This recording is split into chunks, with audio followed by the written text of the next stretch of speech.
الحمد للہ رب العالمین۔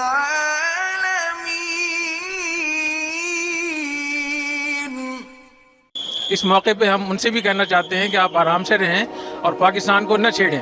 اور مجھے ایسے معلوم ہوتا ہے جیسے حدیث شریف میں جو غزوہ ہند کی بشارت ہے اس کے اسباب خود مودی حکومت اس کے لیے انتظامات کر رہی ہے۔ نبی کریم صلی اللہ علیہ وسلم نے ارشاد فرمایا کہ دو جماعتیں جنت میں جائیں گی، جہنم سے محفوظ ہوں گی۔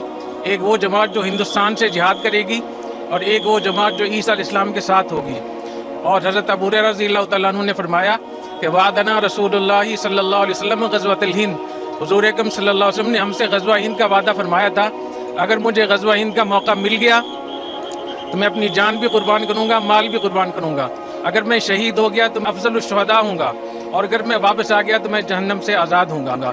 تو میں سمجھتا ہوں کہ ہمیں مودی کا اس حوالے سے شکریہ ادا کرنا چاہیے کہ ہمیں وہ غزوہ ہند کے لیے تیار بھی کر رہا ہے۔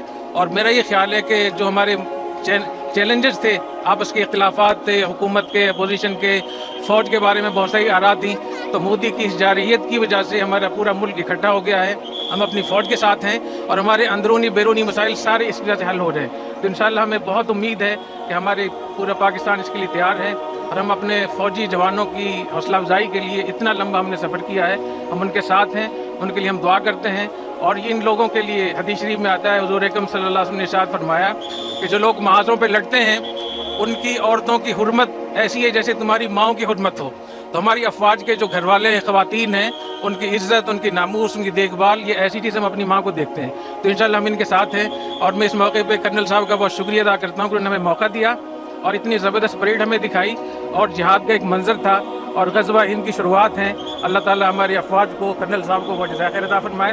میں اپنی پوری وفد کی طرف سے، ٹیم کی طرف سے شکریہ ادا کروں گا۔ اللہ تعالیٰ بہت جزائے خیر عطا فرمائے۔ بہت شکریہ۔ اس موقع پہ ہم ان سے بھی کہنا چاہتے ہیں کہ آپ آرام سے رہیں اور پاکستان کو نہ چھیڑیں۔ اور مجھے ایسے معلوم ہوتا ہے جیسے حدیث شریف میں جو غزوہ ہند کی بشارت ہے اس کے اسباب خود مودی حکومت اس کے لیے انتظامات کر رہی ہے۔ نبی کریم صلی اللہ علیہ وسلم نے ارشاد فرمایا کہ دو جماعتیں جنت میں جائیں گی، جہنم سے محفوظ ہوں گی۔ ایک وہ جماعت جو ہندوستان سے جہاد کرے گی اور ایک وہ جماعت جو عیسیٰ علیہ السلام کے ساتھ ہوگی۔ اور حضرت ابو ہریرہ رضی اللہ تعالیٰ عنہ نے فرمایا کہ وعدنا رسول اللہ صلی اللہ علیہ وسلم غزوۃ الہند، حضور اکرم صلی اللہ علیہ وسلم نے ہم سے غزوہ ہند کا وعدہ فرمایا تھا، اگر مجھے غزوہ ہند کا موقع مل گیا تو میں اپنی جان بھی قربان کروں گا، مال بھی قربان کروں گا۔ اگر میں شہید ہو گیا تو میں افضل الشہداء ہوں گا، اور اگر میں واپس آ گیا تو میں جہنم سے آزاد ہوں گا۔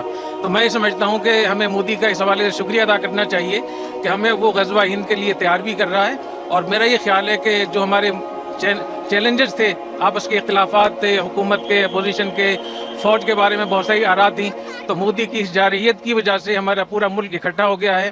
ہم اپنی فوج کے ساتھ ہیں اور ہمارے اندرونی بیرونی مسائل سارے اس وجہ سے حل ہو رہے ہیں۔ تو انشاءاللہ ہمیں بہت امید ہے کہ ہمارے پورا پاکستان اس کے لیے تیار ہے، اور ہم اپنے فوجی جوانوں کی حوصلہ افزائی کے لیے اتنا لمبا ہم نے سفر کیا ہے، ہم ان کے ساتھ ہیں، ان کے لیے ہم دعا کرتے ہیں۔ اور ان لوگوں کے لیے حدیث شریف میں آتا ہے، حضور اکرم صلی اللہ علیہ وسلم نے ارشاد فرمایا کہ جو لوگ محاذوں پہ لڑتے ہیں ان کی عورتوں کی حرمت ایسی ہے جیسے تمہاری ماؤں کی حرمت ہو۔ تو ہماری افواج کے جو گھر والے خواتین ہیں، ان کی عزت، ان کی ناموس، ان کی دیکھ بھال، یہ ایسی چیز ہم اپنی ماں کو دیکھتے ہیں۔ تو انشاءاللہ ہم ان کے ساتھ ہیں، اور میں اس موقع پہ کرنل صاحب کا بہت شکریہ ادا کرتا ہوں کہ انہوں نے ہمیں موقع دیا اور اتنی زبردست پریڈ ہمیں دکھائی، اور جہاد کا ایک منظر تھا اور غزوہ ہند کی شروعات ہیں۔ اللہ تعالیٰ ہماری افواج کو، کرنل صاحب کو بہت جزائے خیر عطا فرمائے۔ میں اپنی پوری وفد کی طرف سے، ٹیم کی طرف سے شکریہ ادا کروں گا۔ اللہ تعالیٰ بہت جزائے خیر عطا فرمائے۔ بہت شکریہ۔